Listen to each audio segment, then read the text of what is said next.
Sejam bem-vindos e bem-vindas, que bom que estamos aqui.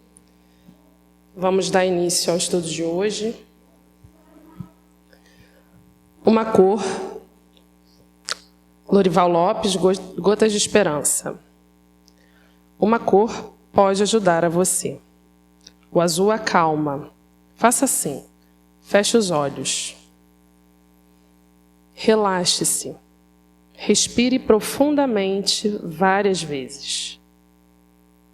No inspirar, imagine estar recebendo bons pensamentos.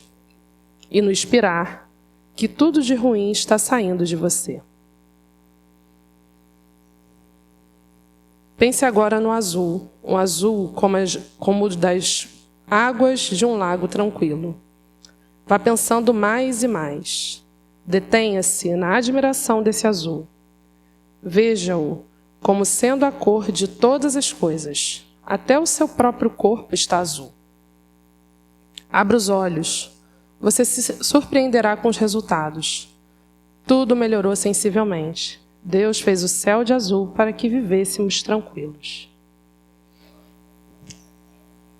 Obrigada, Senhor, Deus, Mestre amado, nosso Senhor Jesus Cristo, por nos trazer nessa noite. Obrigada, espiritualidade amiga, nossos mentores, aos mentores dessa casa, por nos darem a oportunidade de estarmos aqui. Que nós possamos fazer o exercício diário dessa respiração, de inserir em nosso corpo, nossa mente, bons pensamentos, boas energias. Que nós possamos usar o nosso coração como filtro para tudo aquilo que é de ruim. Que nós possamos devolver, tirar todas as impurezas do nosso pensamento, da nossa alma, através dessa respiração, ajudando no nosso equilíbrio mental, espiritual e, acima de tudo, ajudando que a gente se conecte cada vez mais com esse plano espiritual que tem tanto a nos ajudar, tanto a nos acolher, a nos amar. Basta para que isso nós possamos estar em sintonia. Que os mentores dessa casa possam abençoar a nossa palestrante e que a gente possa ter uma noite de muita paz, de muita tranquilidade. Que assim seja, graças a Deus. Boa noite a todos. Deixa eu ver, tá ligadinho? Deixa eu ver, acho que ele tem que ligar aqui. Acho que agora foi. Vamos ver.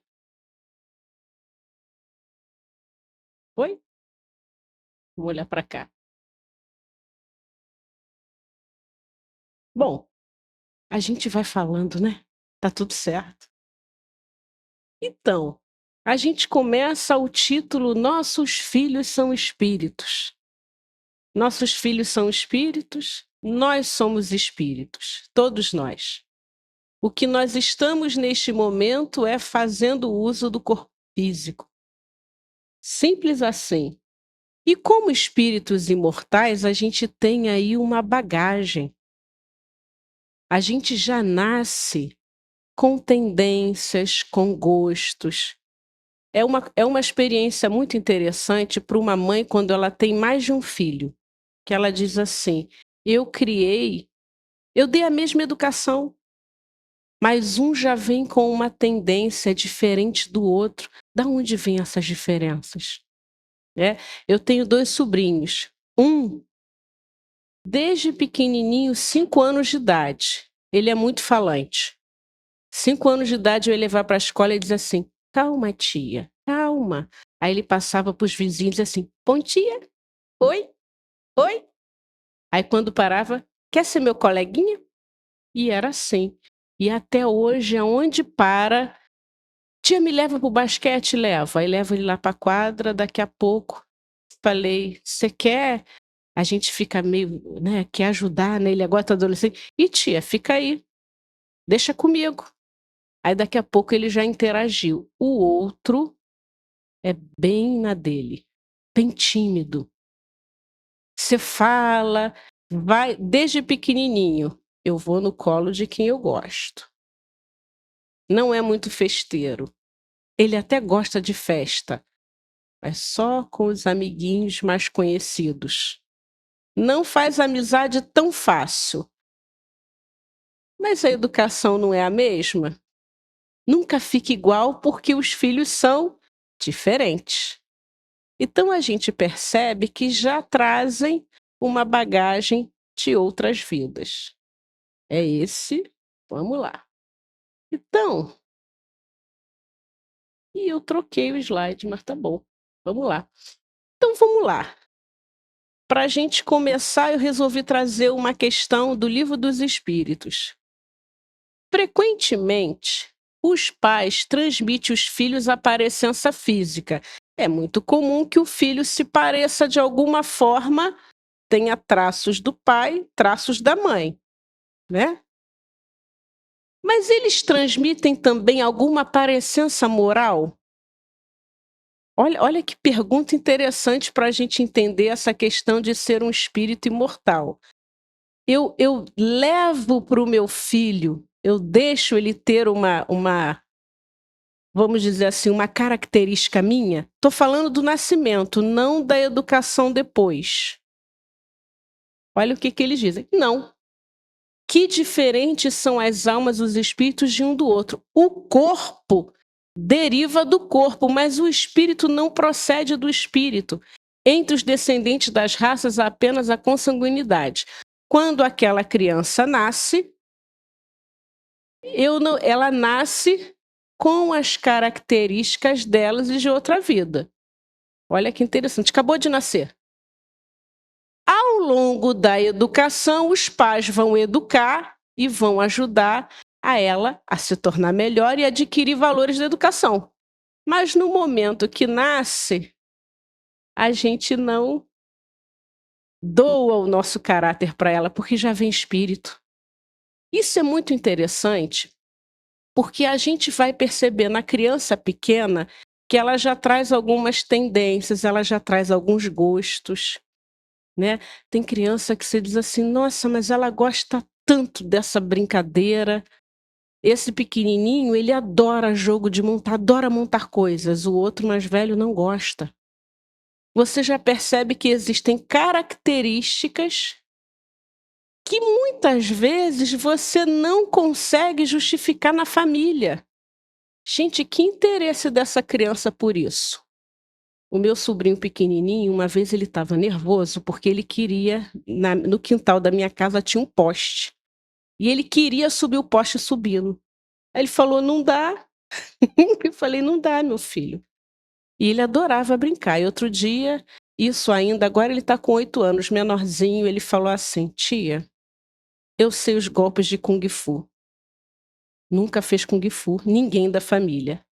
Aí ele começou a fazer. Aí o pessoal, ele deve ter visto no YouTube. Eu falei, até pode ter visto no YouTube, sim. Mas como é que esse moleque tão pequeno faz direitinho? Se ninguém na família luta. Olha que interessante. Então a gente percebe que existem algumas características que você não justifica. Da onde vem essa habilidade? Tem crianças que vêm com uma habilidade. Uma vez apareceu na evangelização do centro espírita que eu frequento um menino de 6 anos. E aí, terminou a evangelização, as crianças estavam brincando. E as crianças brincando, virando cambalhota, jogando, fazendo um monte de coisa.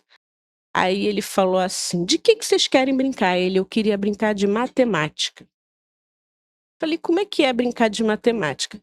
Você é professora e eu sou o aluno. Eu falei, é. O que eu faço? Faz conta para mim. 6 anos. Aí eu fiz umas continhas. 6 anos, eu quis fazer 2 mais 2, né? Tia, é mais difícil. Aí, fiz lá. E ele rindo. E não queria brincar com as outras crianças, ele só queria fazer as continhas. Aquilo chamou muito a minha atenção, porque era muito diferente. Aí, fiz umas continhas, aí ele voltou a brincar. Aí teve uma menina que falou assim, vamos brincar de outra coisa? Ele, vamos. Escola? Então ia. E aí eu fui perguntar à mãe, ela falou, olha, eu não sei da onde esse menino gosta tanto de número. Não sei explicar. É o tempo todo, ele fica feliz quando ele tem conta para fazer. Mas nem eu, nem o pai somos matemáticos, não. Falei, pois é, mas seu filho é um espírito imortal? Às vezes a tendência vem muito forte. E se ele foi um matemático na outra vida? vem com desejo. Ele não tem a lembrança, mas ele tem, de uma certa forma, isso intuitivo. Você botou o número, parece que vem. São aquelas coisas, por exemplo, que a gente acha que não sabe fazer. Aí pega para fazer e diz assim: "E eu levo jeito. Eu achava que eu não dava conta disso não, mas eu levo jeito". Já tem coisas que a gente diz assim: "Isso aí não é para mim". Olha, eu tenho um amigo que ele compõe músicas. Aí eu falei assim: "É difícil?" Ele: "É, cada depende de quantas encarnações você tem a seu favor". Para mim, a música já vem na minha cabeça. Eu pego e todo ano ele compõe uma música até para o movimento espírita. Ele para mim já é fácil. Eu não gasto nem muito tempo. Aí eu falei: "É, para mim, eu não tenho tanta encarnação a meu favor não". Mas isso nos leva a pensar em muita coisa. Quando nós falamos que nós somos espíritos imortais, que nossos filhos são espíritos e eles trazem uma bagagem de outras vidas, que bagagem é essa? Será que é sempre boa? Não. Muitas vezes tem características boas, tem características difíceis, que a educação está ali para ajudar. Tem uma grande amiga do movimento espírita que ela diz assim: "Karina, eu nunca fumei". Falei: "Graças a Deus, que o cigarro não faz bem a ninguém". Mas eu passei a minha encarnação inteira com desejo forte de fumar. Se eu não fosse espírita, eu fumava. Eu falei: "Mas que isso, menina?" Ela: "Eu não sei explicar. Quando eu olho uma pessoa fumando, eu acho bonito". Eu falei: "Graças a Deus que seus pais nunca te ofereceram". Porque às vezes a família diz assim: "Toma um pouquinho de bebida, é só um pouquinho". Mas e se esse espírito na vida passada foi alcoólatra? O que que você vai estar disparando? Eu não sei. Então a gente tem que ter muito cuidado, porque nós não sabemos quem é. Então, às vezes, aquele pouquinho, se foi um espírito que tem uma bagagem, que tem isso para dar conta, então qual é o melhor caminho? Só trazer aquilo que é bom para eles. Aquilo que a gente sabe que não vai prejudicar. Aquilo que a gente sabe que vai ajudar eles a crescer. Porque aí a gente não fica. Porque quando a educação ela é negligente, ela não é legal, as primeiras pessoas a sofrer são os próprios pais, né. Então a gente vai aí olhar para essa bagagem. Então, já vem direitinho com as suas características, com as suas tendências. Mas aí, Kardec vai dizer assim: "Mas olha só, espera aí, de onde se originam as parecenças morais que costumam haver entre pais e filhos?" Olha, mas às vezes nasce uma criança que nem deu tempo dela aprender com o pai, e ela já nasce gostando das mesmas coisas que o pai. Mas às vezes é muito forte isso, né. Eu tinha um professor de teatro que ele dizia assim: "Na minha família, a minha mãe é médica, meu pai é médico, e eles disseram o seguinte: 'O meu filho vai ser médico', mas ele virou ator".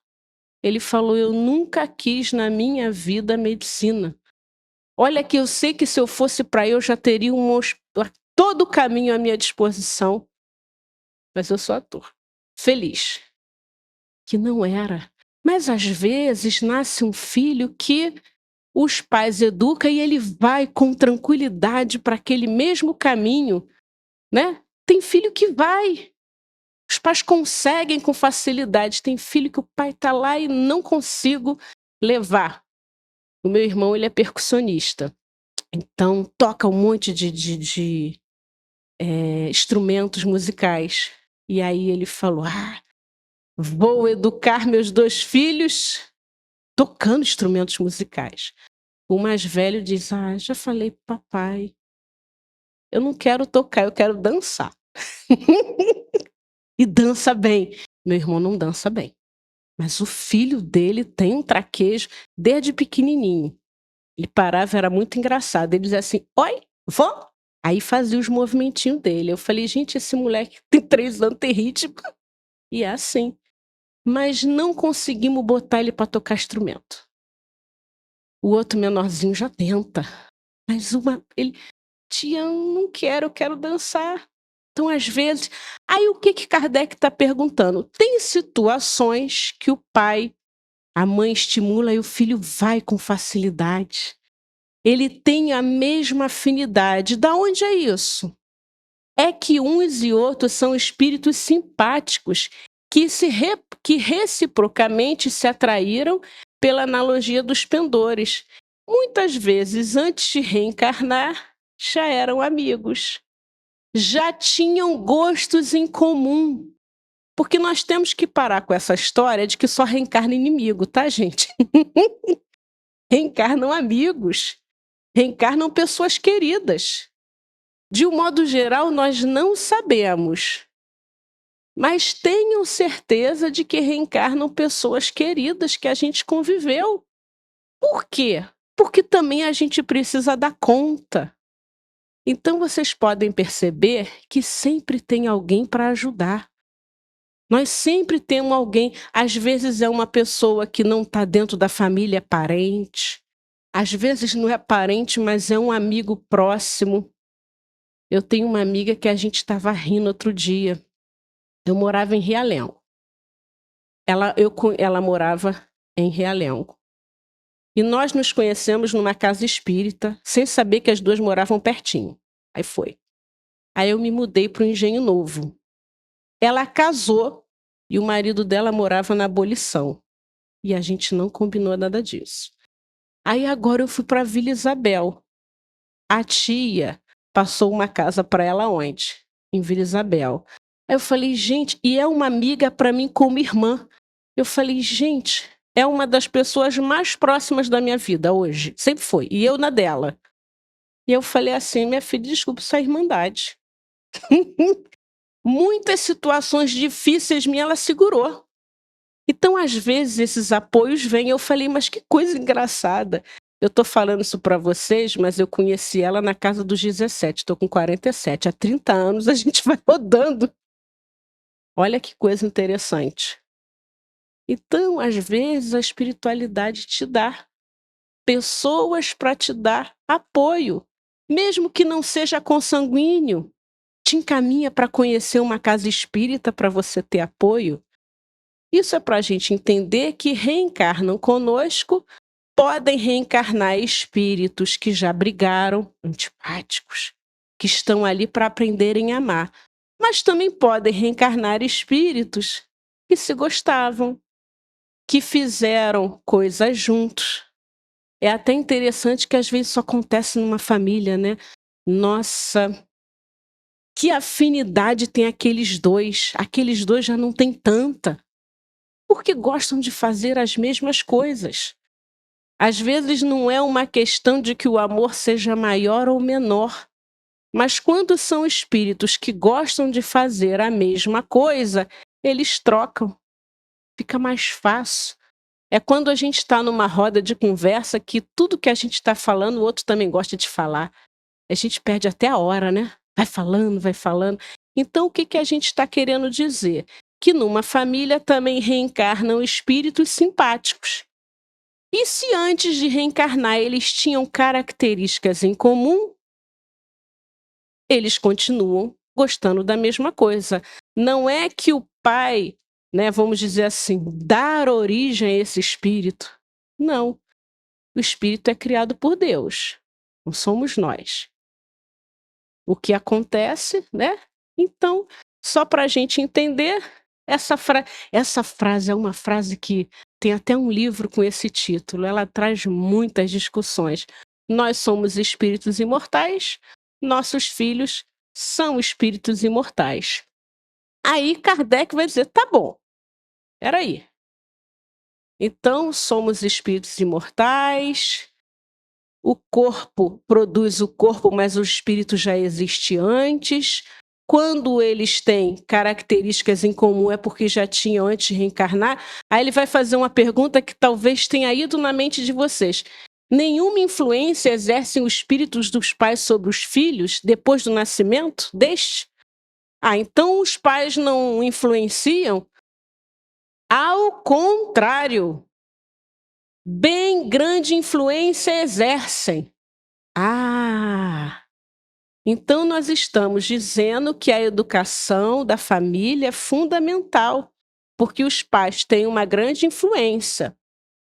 E é por isso que se nasce criança pequena, para ser influenciados e receber uma boa educação, independente das tendências que trouxe na vida passada.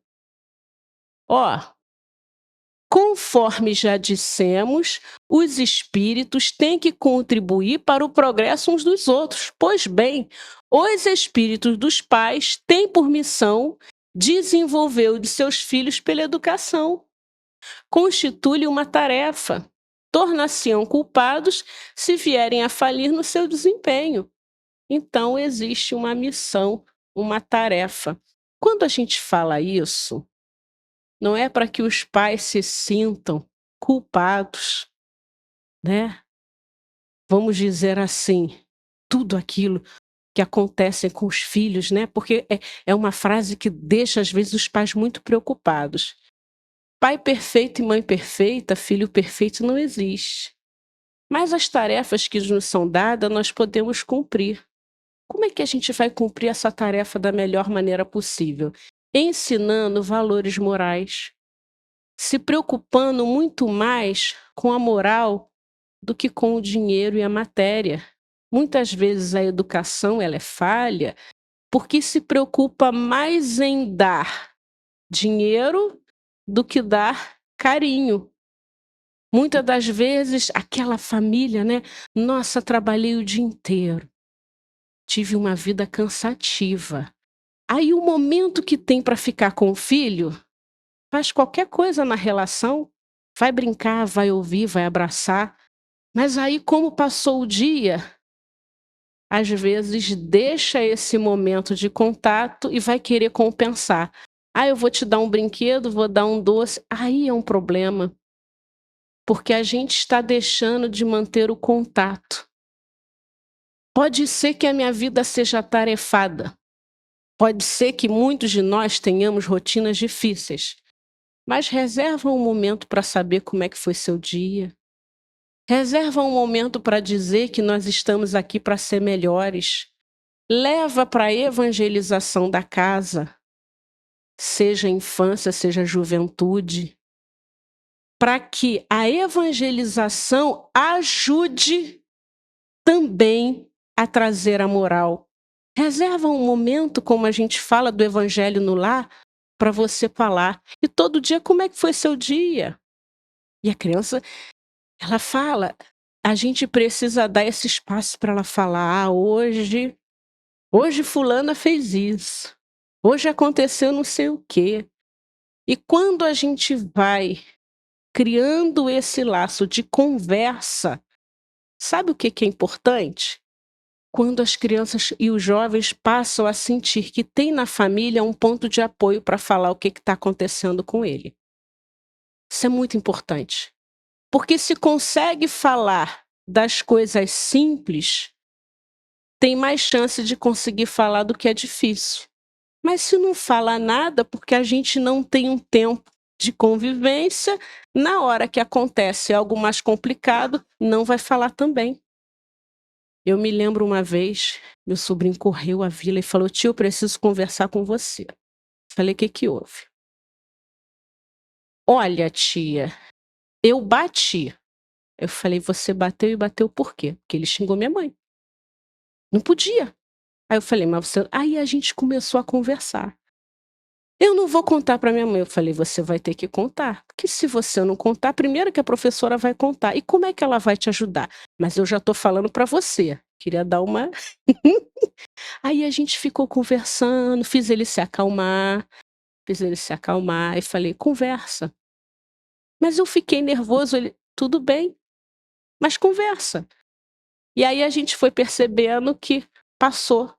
Agora imagina se essa criança não conta. Se ela não conta, como é que eu posso dar uma contrapartida? Mas se ela achar que ela chegar em casa vai contar e a gente não vai ouvir, gente, vocês contam para alguém, para um amigo, alguém que não ouve vocês? Não. Vocês desabafam com quem não tem tempo para escutar? As crianças também não. O jovem também não. Se você achar que vai ser condenado sem a pessoa ouvir seu ponto de vista, você fala? Criança e jovem também não. Então é claro que ali a gente precisou dar uma orientação a ele. Ele não pode bater no amiguinho. Mas ele precisou se sentir à vontade para falar. E se ele não se sente à vontade, então é muito importante nessa tarefa de educação o amor e o limite também, não pode, né? Que isso?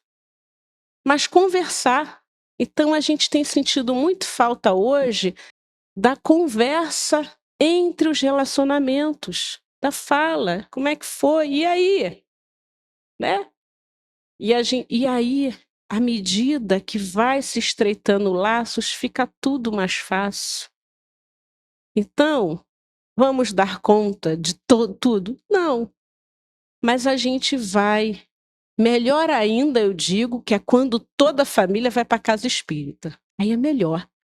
Que aí, ó, a família estuda a família, a criança estuda. Fica mais fácil. Fica mais fácil? Fica.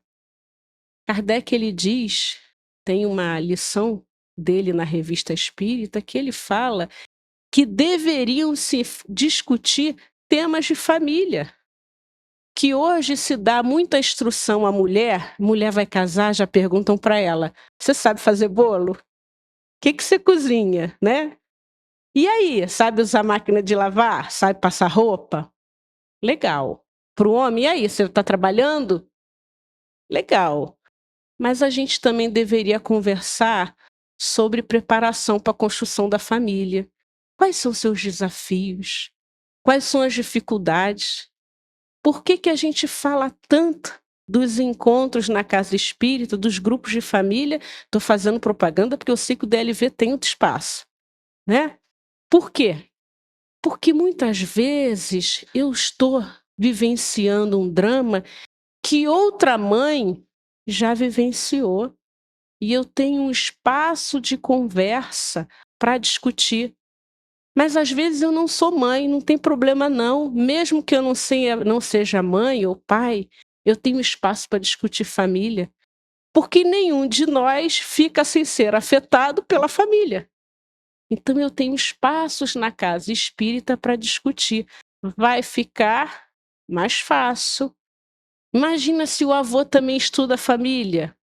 Ih, eu descobri que eu tô mimando demais meu netinho.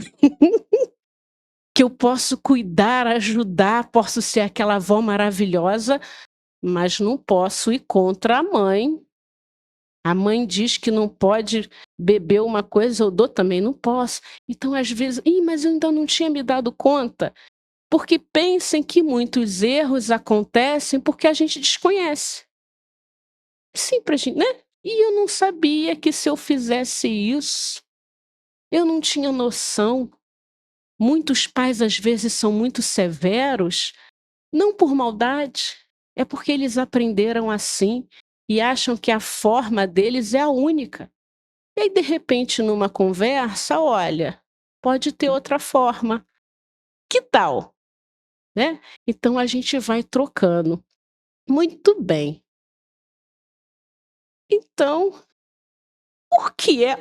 Olha no nosso tema mais uma questão que Kardec traz. Por que é que de pais bons e virtuosos nascem filhos de natureza perversa? Olha que interessante, o pai é bom e nasce um filho já com uma tendência difícil. Por outra, por que é que as boas qualidades dos pais nem sempre atraem por simpatia um bom espírito para animar o filho? Olha o que é a resposta deles. Não é raro que um mau espírito peça lhe seja dado bons pais, na esperança de que seus conselhos o encaminhem por melhor senda. E muitas vezes Deus lhe concede o que deseja. Então, às vezes, esse espírito, ele foi difícil. Mas pais bons podem ajudar ele a ser melhor e deixar de ser o que ele foi no passado. Olha que interessante, né? Às vezes você olha aquela tendência. Quando eu perguntei para o menorzinho, eu falei assim, aquela pergunta clássica que a gente faz para criança, né? Você gostaria de fazer ele Senhor da Guerra? Eu falei, meu Deus. Kung Fu, Senhor da Guerra, subir, tipo, olhando. E aí você vai conversando, mas meu filho, Senhor da Guerra, a gente na guerra você pode se machucar. Você vai usar arma e fomos conversando na maior naturalidade. Tá bom, tia. Então tá bom, né? Vou ter que escolher outra coisa. Eu falei, vai. Olha só. Da onde é com tanta profissão? Quer ser? Lutar com Kung Fu, ser guerreiro, né? Que coloca muito assim, que ele diz que ele fica mais tranquilo quando ele coloca aquelas coisas amarradas aqui.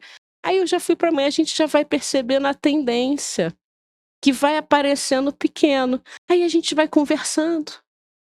Porque qual é o objetivo? Ensinar a moral cristã, as virtudes, o respeito ao outro, né? Ter moderação.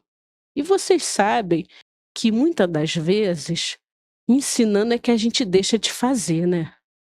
Às vezes a gente comete um erro, aí tem que ensinar para as crianças a não cometer o erro que a gente quer cometer. Aí é uma grande oportunidade da gente se modificar. E aí você diz assim, eu disse para ele nesse momento, não comer lanche em vez do almoço, mas eu quero fazer. E você para de fazer, eu posso fazer. Então, educar filhos também é uma grande oportunidade de se autoeducar. Que você às vezes, nossa, eu queria ver aquele programa, não posso ver porque tem família. Que bom, porque aquele programa não faz bem. Ainda bem que tem uma criança aqui que eu vou segurar a onda. Então, às vezes, são oportunidades da gente também rever conceitos, para que a criança não olhe para a nossa cara e diz assim, mas você faz, e a gente fica com aquela cara de bobo que a gente faz, e a gente tem que dizer, olha, quero parar de fazer, vamos parar? Você tem razão, para criar uma mudança. Muito bem, então pode nascer. Tem aqui, Joana de Ângeles, ela usa muito essa palavra, atavismo. Eu falei, gente, que palavra estranha, por que ela usa tanto essa palavra? E aí eu fui pesquisar no dicionário que o atavismo, ela diz que é uma herança de características psicológicas comportamentais. Então quando ela diz que um comportamento ele vem de um atavismo, é porque ele já foi cultivado muitas vezes. Imagine um espírito que durante várias existências fez alguma coisa. Isso vem com muita força numa encarnação. Ou que foi feita numa encarnação com muita vontade, com muita persistência. Então, quando ela usa essa palavra, ela quer dizer que há comportamentos em nós que já foram cultivados. Mas aí a gente nasce criança, a gente é educado uma encarnação, depois outra encarnação. Para quê? Para lidar com aqueles comportamentos que não são bons e que já foram muito cultivados, né? Então aí eu entendi que quando ela usa essa palavra é para mostrar que há comportamentos, porque nós somos, todos nós, espíritos imortais, filhos de Deus. Ou como está no livro dos Espíritos, os seres inteligentes da criação que povoam o universo. Olha que bonito, né? Todos nós somos os seres inteligentes da criação, com uma capacidade de progredir, de crescer, de melhorar. Todos nós. Nosso destino será ser feliz e perfeito. Vamos conseguir, sim, uma encarnação? Não. Mas cada uma encarnação mais um pouquinho. Cada uma mais um pouquinho, mais um pouquinho, mais um pouquinho. E a gente vai caminhando junto. Quando alguém não consegue, a gente dá a mão. Quando a gente não consegue, a gente espera que alguém dê a mão também para a gente ir. Quanto mais a gente se ajudar, mais a tarefa vai ficar mais fácil. Quanto mais a gente tiver laços de apoio. Eu assisti recentemente um filme, que o filme falava de uma comunidade onde várias crianças foram adotadas, e era um pastor. E as famílias começaram a ter muitos problemas, muitos desafios com aquelas crianças. Aí o pastor teve uma ideia. Todos nós aqui temos que nos ajudar. Cada família vai tentar ajudar a outra. Porque você pode contar a sua experiência. E aí, quando eles começam a se ajudar naquela comunidade, eles vão lidando melhor com os desafios. O filme termina com uma história verídica e que todas as crianças viram adultas. Então, às vezes, a gente precisa se ajudar, que aí vai ficar mais fácil. E a gente diz assim, poxa, Karina, mas cada um tem o seu compromisso. Ah, gente, às vezes só perguntar como é que você tá, só ter um tempo para ouvir. Quantas vezes a gente chega aqui cansado, aí alguém sorri pra gente, alguém fala com a gente de uma maneira amorosa, aí você, ó, acalmou. Então, a gente procurar ser amoroso uns com os outros, a gente procurar acolher. Casa espírita é um lugar perfeito para a gente exercitar a bondade. A gente chega aqui, por isso que a gente tem que vir mais de uma vez, né? Para poder, ali você treina. Você tenta ajudar, você tenta ser útil, mas muitos de nós viemos aqui para receber essa energia, para ficar mais forte para a semana. Gente, você teve um dia difícil e vem aqui. Gente, que paz eu sinto quando eu entro aqui na casa de Deus, Luz e Verdade. Sinto mais tranquilo. Nossa, e quando eu cheguei ali, estava com um monte de coisa na cabeça e sorriram e disseram, que bom que você veio. Eu estava achando que iam dizer assim para mim, você está atrasada, chegou perto. Aí disseram, que bom que você veio. O que fez comigo naquele momento? Deu uma alegria. Quantas vezes essas pequenas gentilezas não vão fazer nós, a nossa família, mais felizes? Então a gente está falando de que colocar na nossa casa, na nossa família, momentos de alegria, de descontração, momentos de prece. Tudo isso para nos fortalecer para essa tarefa, né? E muito bem. Essa é uma citação que eu gosto muito. Talvez eu já tenha trazido ela aqui, mas eu resolvi trazer de novo. Essa citação, ela está lá no livro Libertação. E a Margarida, ela está passando por um assédio espiritual que não é bom. Ela está sendo perseguida pelo espírito de Gregório. Mas acontece que ela recebe um socorro da espiritualidade para afastamento desse espírito. No decorrer desse processo de ajuda à Margarida, aparece uma benfeitora espiritual que diz a Margarida, que é a Matilde, que vai reencarnar como filha dela. Aí a Margarida, opa, uma benfeitora espiritual vai reencarnar como minha filha? Eu que andei meio atormentada, passando por vários desafios. E aí a Matilde diz para ela, em breves anos voltarei também ao círculo de lutas. Tu? Gritou a Margarida, apalermada, ante a perspectiva de renascimento carnal para o ser iluminado. Por que ser imposta semelhantes pena? Porque assim como podem reencarnar espíritos com maior dificuldade para ser conduzido, também podem reencarnar espíritos mais elevados. E é o que está acontecendo nesse livro. E aí a Matilde vai falar, quase uma poesia.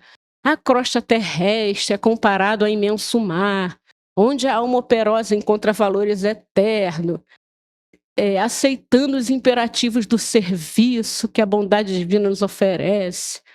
Além disso, todos temos laços de coração que se demoram por muitos séculos.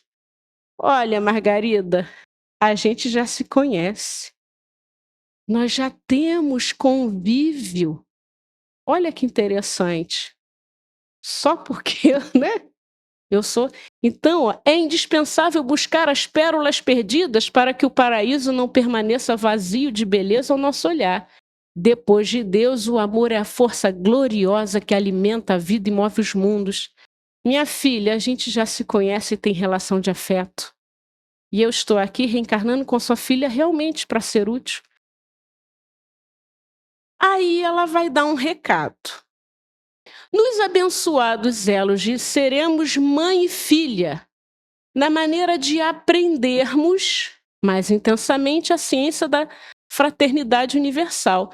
Mas aí ela vai dizer assim: olha, não me receba nos braços por uma boneca mimosa e impassível. Impassível é como se fosse assim, mais rígido. Olha, adornos externos nunca trazem a felicidade do coração, e sim um caráter edificado cristalino, a base segura de que se expande a boa consciência. Minha filha, quer botar um vestidinho em mim, bonitinho? Pode botar. Mas o mais importante é a moral. Não se preocupa mais com o externo, se preocupa primeiro com a educação. Aí eu fiquei pensando, meu Deus do céu, se a benfeitora espiritual está pedindo para ser educada nos moldes da moralidade, imagina a Karina Ocanha, o que não pediu antes de reencarnar. Mesmo ela sendo uma benfeitora e já está trabalhando para ajudar, ela pede para que no momento da infância seja pensado primeiramente no coração e nos valores morais, não no que é externo, não no materialismo, né? A árvore benfeitora não dispensa do carinho e assistência constante do pomicultor. Compreende minhas necessidades para que eu te possa entender no momento justo. Ela está pedindo. As conveniências humanas são respeitáveis, mas as espirituais são divinas. A gente respeita que tem conveniência, a gente respeita os momentos. A gente entende que tem que ter uma festa junina. A gente entende que tem o momento da escola. Tudo isso é importante. Não é que a gente tem que parar com isso, não. É só para a gente entender, não deixar de lado os valores morais. Tá? Auxilia-me a conquistar o equilíbrio nas primeiras, a fim de atender os imperativos celestiais do Espírito Eterno. Logo que me sinta no braço, não me relegue a agarradice. O que é agarradice? É um apuro excessivo ao vestir a pompa. Percebam que palavra interessante. Não é que ela vai ter que botar a filha rasgada, não. É de uma maneira exagerada, excessiva. É uma boneca. E o tempo todo eu estou preocupando com o externo. Por isso que a gente tem que olhar muito, porque a palavra excessiva faz toda a diferença. Senão a gente vai dizer assim, nossa, eu ouvi a palestra lá da minha filha, agora... Não, que isso? Continua cuidando com muito carinho. Continua tratando com muito respeito. Pode deixar a criança bonita, tá tudo bem. Só não exagera. Só não faça coisas que muitas vezes vai parecer para a criança que o dinheiro é mais importante. Isso é que você não pode fazer, né? Não me percas de vista para que o amor e a gratidão a Deus perdurem para sempre em minha memória frágil. Socorre-me em tempo para que eu seja útil no momento oportuno. Essa conversa é tida no momento do sono, tá, gente? Detalhe importante. Margarida está dormindo, Matilde está no mundo espiritual. Margarida é libertada das influências espirituais que ela tinha e Matilde, benfeitora, que ajuda nesse processo, conversa. Serei sua mãe. Ó! E aí ela diz, no momento de sono, peraí, com essa luz, esse espírito, serei sua filha, obrigada. Serei sua filha. E aí, nossa, uma benfeitora espiritual vai ser minha filha, né? Quem sabe, né?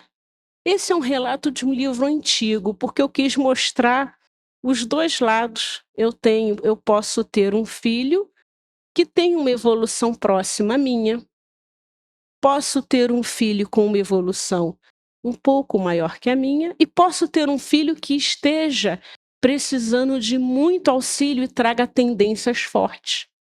Essa é uma das questões, isso está no livro Conversa Fraterna, do Divaldo, e ele vai contar desse menino que aos 4 anos de idade, essa história foi até conhecida alguns anos atrás. Aí ele começa a falar que a tarefa da educação moral, do espiritismo, ela é relevante, é muito importante. Temos a experiência dessa educação em nossa casa. Um filho, aos 4 anos de idade, fez a sua primeira arma. 4 anos?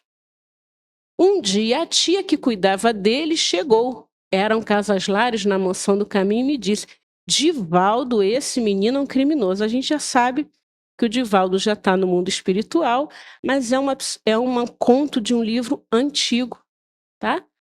E aí ela vai contar. Na mansão do caminho tinha as escolas, os espaços de evangelização, é como se fosse um abrigo lá, né?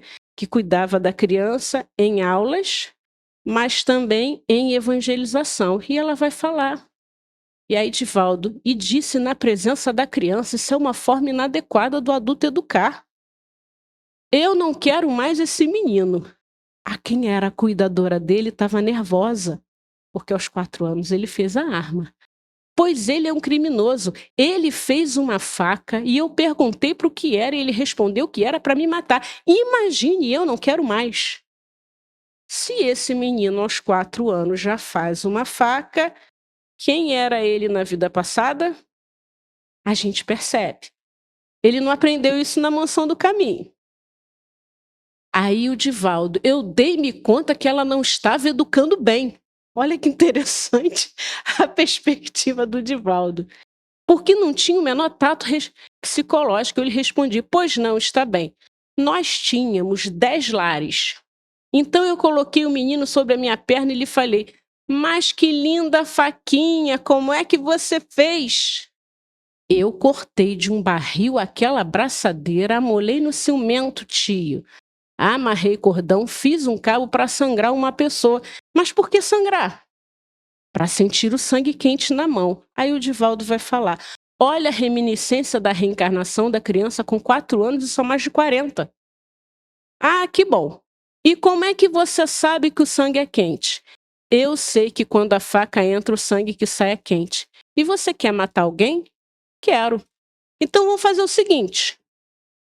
Eu vou guardar a sua faca, providência perfeita, aqui na minha gaveta. Quando você tiver um problema, vai me chamar. Porque se ficar com a faca, você vai cair, se ferir, e eu guardando na hora eu te ajudo. Porque nós não temos o direito de ferir a ninguém. Mas de acordo com o problema, vamos ver. Você me dá para guardar? Doce senhor. Eu transferi a criança de casa, chamei outra tia e explicou o que acontecera. Daí a tempos, um menino me arranjou outra faca. Expliquei e conversei com ele tomando. De vez em quando ele vinha correndo e gritava, tia, eu quero matar um ali. Fulano fez isso comigo. Aí o Divaldo, olha a técnica. Calma que eu estou muito ocupado. Você sabe que quando eu estou ocupado tem que esperar. Senta um pouco aí até eu me desocupar. Ele aguardava após algum momento. Agora vamos explicar o que é que houve. Já passou. Então você vê que não adianta matar. Se você tivesse cometido o crime, agora estaria arrependido.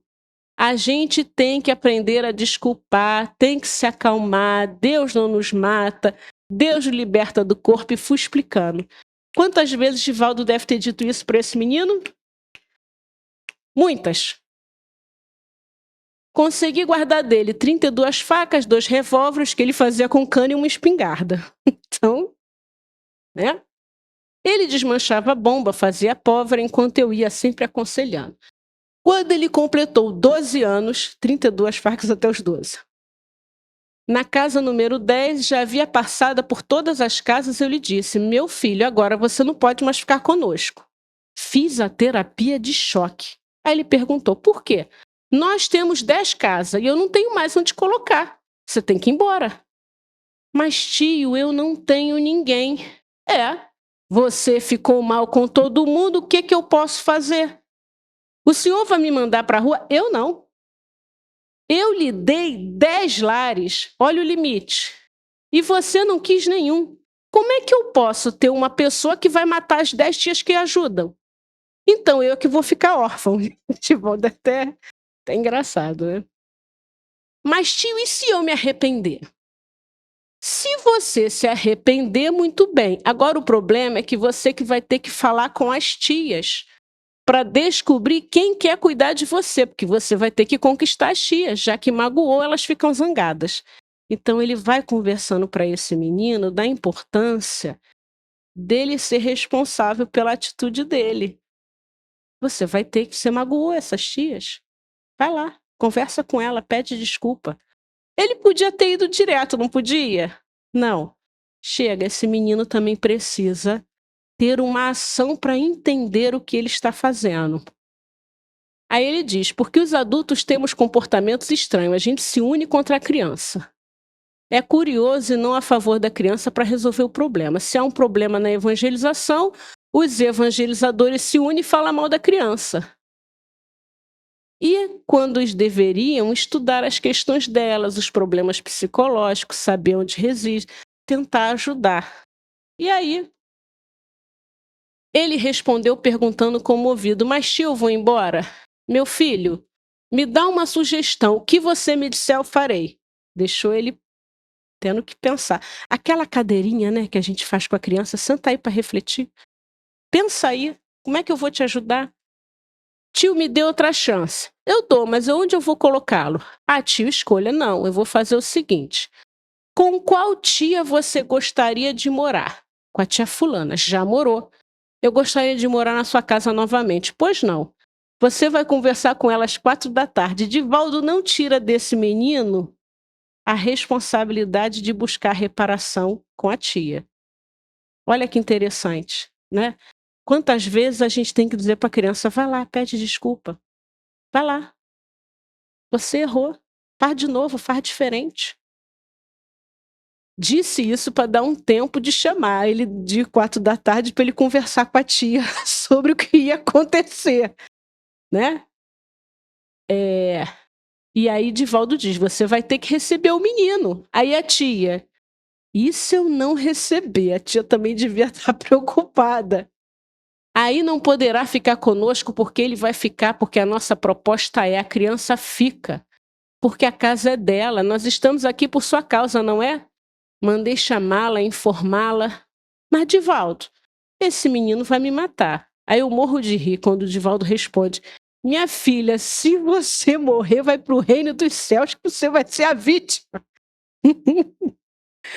Ela conseguiu aceitar. Claro, gente, que muito provavelmente isso é um resumo da história. Muita conversa deve ter acontecido.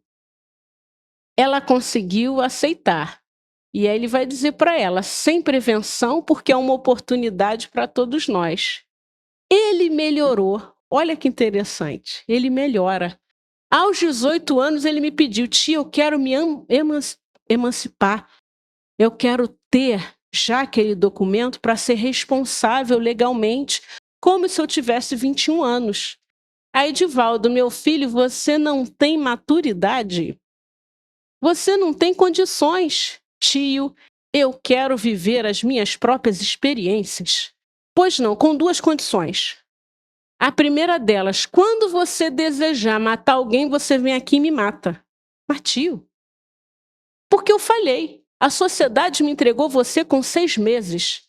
A sociedade nos dá tudo. Você não tem nada contra a sociedade, eu espero, porque a sociedade é a humanidade. Se você matar alguém, eu falhei. Antes me mate por causa do meu fracasso em relação a você. Eu não mataria nunca o Senhor. Então não matará nunca ninguém. E a segunda coisa: se você cometer qualquer erro, que eu seja a primeira pessoa a saber por você. Não manda recado, não manda ninguém me telefonar, só se for preso, porque aí não tem jeito. Porque se você não me falar diretamente é porque você não quer que eu me envolva. E se vierem os padrinhos, eu não tomarei conhecimento porque você é meu filho. Viveu comigo 18 anos. Se você não tiver a confiança e a liberdade de falar comigo, por que que os outros vão interceder? Os outros não vão amar mais você do que você mesmo ou do que nós os amamos. Olha que bonito, né? Eu dei limite, mas eu mostrei o quanto eu amo. E aí ele disse: tio, enquanto o senhor não tiver notícias de mim é porque está tudo bem. Se algum dia eu tiver um problema, eu vou entrar em contato com o senhor. Vá em paz. Quais são seus projetos? Bom, ele ficou em Salvador e veio para o Rio de Janeiro. E Divaldo conta que ele perde o contato com esse rapaz. Quando ele foi receber um título de cidadão de Campinas, um vereador disse: Divaldo, eu gostaria de oferecer o maior presente da sua vida. Aí o Divaldo pensou: como é que ele sabe quais os presentes que eu já recebi para poder valorizar? Presente da minha vida? Rimos, ele disse: amanhã eu gostaria de receber na Câmara para que você pudesse ter uma notícia muito agradável. Muito bem. Então ele me chamou com os outros vereadores e foram buscar alguém. De longe, eu vi que era o meu filho. Estava meio fantasiado, mas era meu filho. Estava de óculos escuros, barba diferente, uma roupa meio extravagante. Aproximou-se e eu disse: é fulano. Ele vinha com algo na mão. Quando chegou muito próximo, o vereador me perguntou: o senhor conhece? Claro que sim, conheço, é meu filho fulano. Pois é, Divaldo, você sabe que seu filho é um artista? Se ele tinha habilidade para construir armas, ele pegou essa habilidade para construir quadros. Aí o Divaldo, no humor dele, não, ele sempre foi artista na mansão, mas em outras artes. E agora eu gostaria de saber qual é a arte dele.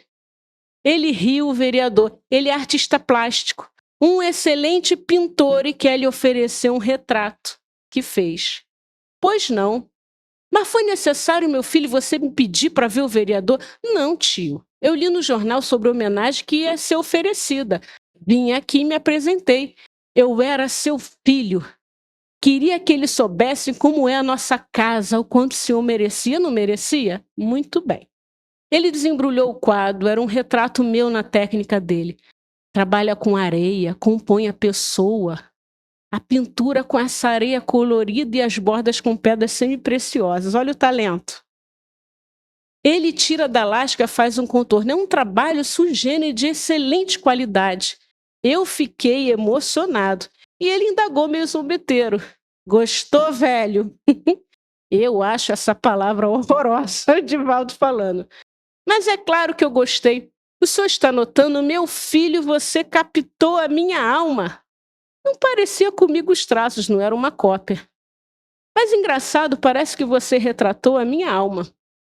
E aí é que vai entrar. Depois de 18 anos eu entendi o Senhor. Realmente eu sou um fotógrafo, quero lhe dar o quadro. Então ele vai falando, né?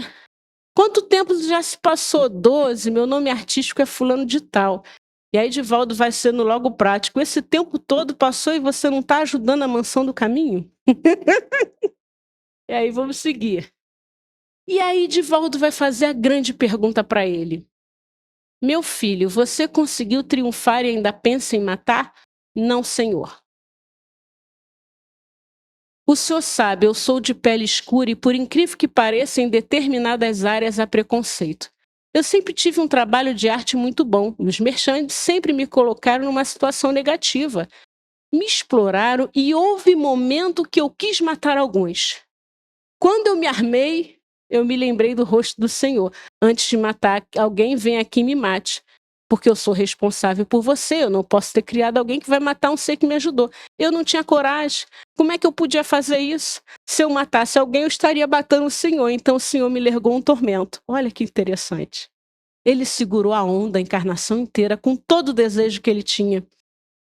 Eu não, meu filho, é a sua consciência, a doutrina de Jesus, aquilo que você ouviu em nossa casa, o perdão.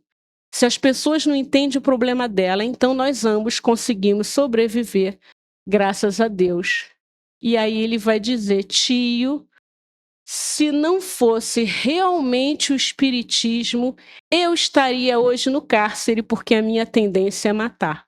Olha o papel da doutrina espírita para nos ajudar na educação. Hoje você pode entender. Os bons espíritos me disseram que você era um criminoso. Você trazia no inconsciente a lembrança de sangue jorrando. Estava tão dentro de você que espocava na sua memória os flashes do passado.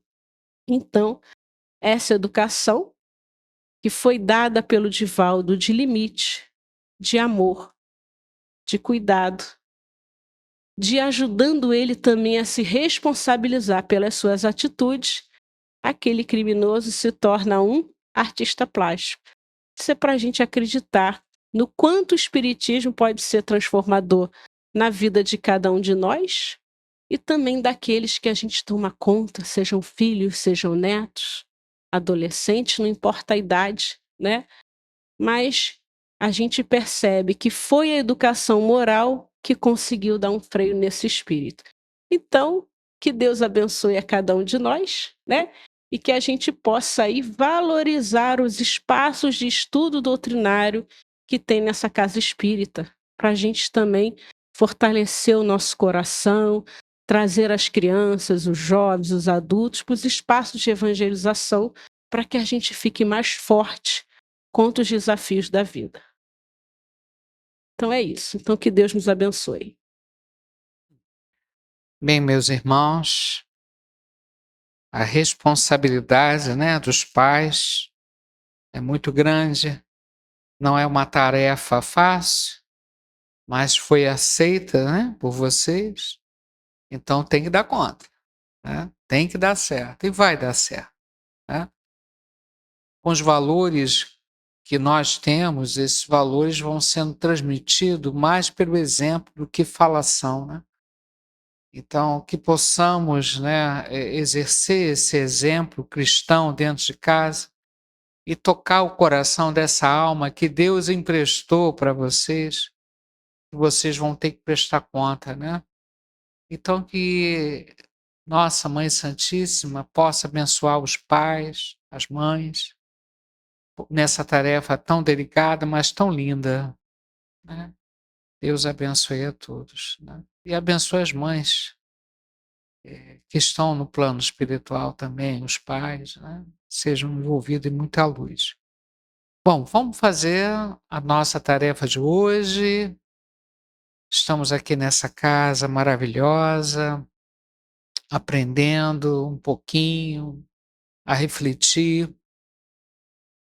E essa questão da evolução, uma questão lenta, aos poucos, se conscientizando da nossa dificuldade, nós vamos encontrando esse caminho de harmonia. É o que nós queremos. Então, que Deus nos inspire sempre. Possamos estar abertos a essa energia superior que nos protege, que quer nos ajudar, né? Então, continuando no nosso trabalho, nós vamos fazer as nossas orações e vamos orar pelos nossos irmãos desencarnados. Nós temos a certeza que eles estão vivos em alguma dimensão do espaço. Eles podem sentir o nosso pensamento, a nossa emoção, o nosso sentimento. E a prece é esse veículo lindo, maravilhoso, que pode abraçar esses irmãos por nós, né? Muitos deles vêm nos visitar até, às vezes em casa, aqui na Casa Espírita fica mais fácil, nos acompanhando e vendo que nós estamos nesse trabalho, desse esforço para o caminho do bem. Hoje, com muito carinho, eu quero pedir pela nossa irmã Rita Selma Biolchini Silva dos Santos, é irmã da nossa irmã Eliana, ela pediu, né, em nome dela, que a nossa irmã Rita Selma fosse citada aqui nessa prece e que ela seja muito bem recebida no plano espiritual, com muita luz e paz e harmonia em seu coração, né? Pedindo muito para a família que ficou, especialmente seu esposo, de nome, deixa eu ver aqui.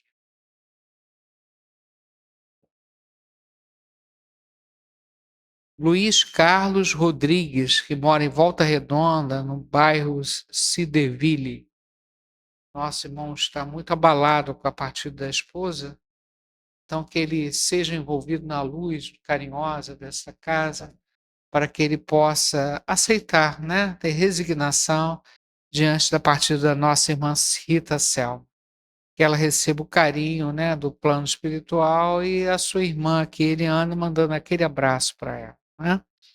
E tantos nomes que nós temos na nossa mente, no nosso coração, na caixinha de prece que nós colocamos lá fora, todos esses irmãos recebam um abraço através dessa prece. Pai nosso, que estais no céu, santificado seja o vosso nome. Venha a nós o vosso reino. Seja feita a vossa vontade, assim na terra como no céu. O pão nosso de cada dia nos dai hoje. Perdoai as nossas ofensas, assim como nós perdoamos os nossos ofensores. Mas não deixeis cair em tentação. Livrai-nos de todo mal, que assim seja, graças a Deus. Pai, receba a nossa prece, que ela seja ampliada e chegue nos corações de todos esses irmãos que nós amamos, de tantos irmãos que estão aqui no plano espiritual, precisando também dessa atenção, desse carinho. Todos eles sejam abençoados, graças a Deus. E vamos fazer agora as nossas irradiações, é um momento muito importante, porque queremos envolver todos os nossos entes queridos, os nossos lares, o nosso ambiente de trabalho, aonde o nosso pensamento for, essa irradiação de amor vai. Porque aqui existe uma energia muito poderosa que nós ajudamos a formar, a construir pelo nosso pensamento, pelo nosso sentimento. E precisamos dividir isso com a nossa comunidade, com os nossos familiares, com os nossos amigos. Todos os endereços e nomes que nós colocamos naquela caixa de radiação, eles serão visitados pela equipe desta casa. Jesus possa passar pela porta da frente e deixar o seu rastro de amor, de carinho, de harmonia em nossos lares, aonde o nosso pensamento determinar. Isso são as nossas irradiações, que serão ampliadas por essa falange, por essa equipe linda de amigos espirituais, que vão levar esse carinho a todos esses lares. Pense naquela pessoa que está precisando de carinho, que ela seja harmonizada, envolvida nessa luz. Que assim seja.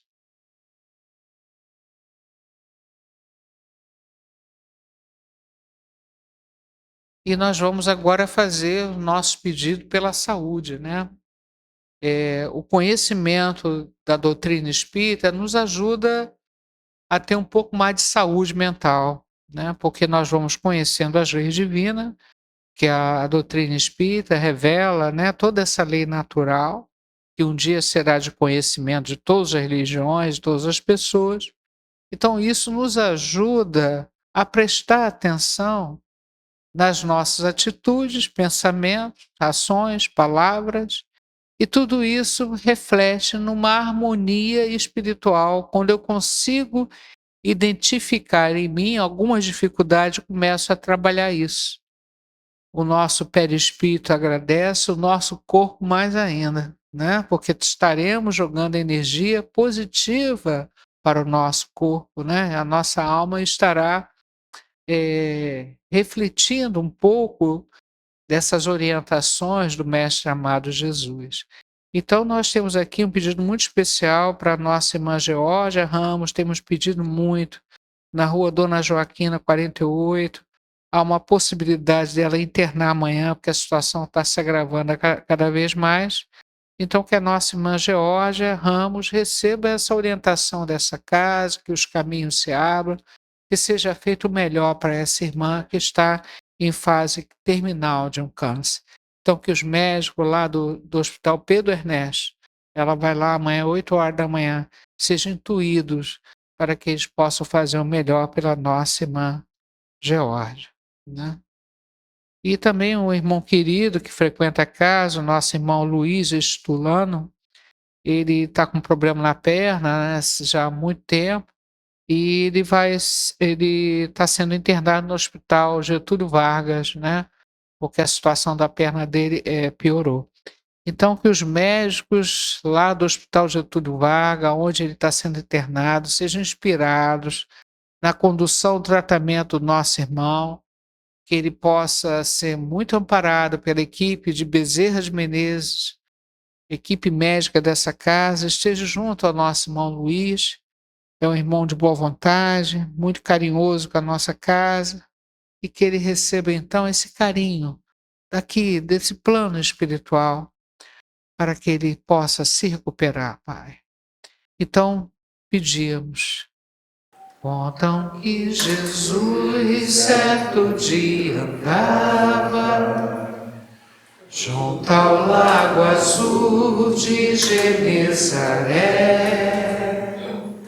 e as multidões ele ministrava seus ensinamentos de amor e fé, com saliva e lodo curava os cegos, junto ao velho tanque de Siloé, numa tarde linda de primavera. Outros mais prodígios ele fizera na cidade santa de Nazaré. Foi o bom Jesus que nos ensinou junto ao lago azul de Genezaré. Caridade, amor, bondade, luz, verdade, fé. Tanto no Tabor em Jerusalém, quanto na Betânia em Genezaré. Ele foi caminho, verdade e vida, como ainda é. Pai maior, Jesus, Bezerra de Menezes, equipe médica desta casa, socorra cada um de nós que está aqui hoje. Especialmente socorra nossa alma, as dores da nossa alma. Ilumine a nossa mente, nos dê força de fazer melhores escolhas, o cuidado nas ações, a responsabilidade que temos em relação à família, a quem nós atraímos para a nossa vida, nós somos responsáveis pelo aquilo que cativamos, né? Tem até uma música que fala disso. Então temos que ter esse carinho, esse cuidado, essa atenção. Então, que Deus possa ajudar a fluidificar as águas do ambiente, possa atender os nossos irmãos que estão em casa. Nós estamos mentalizando essas pessoas que precisam de ânimo, de força, de coragem. As pessoas que estão pela rua, nos orfanatos, prisões, asilos, muita gente nessa terra, escola querida, mas necessitando de carinho e de atenção.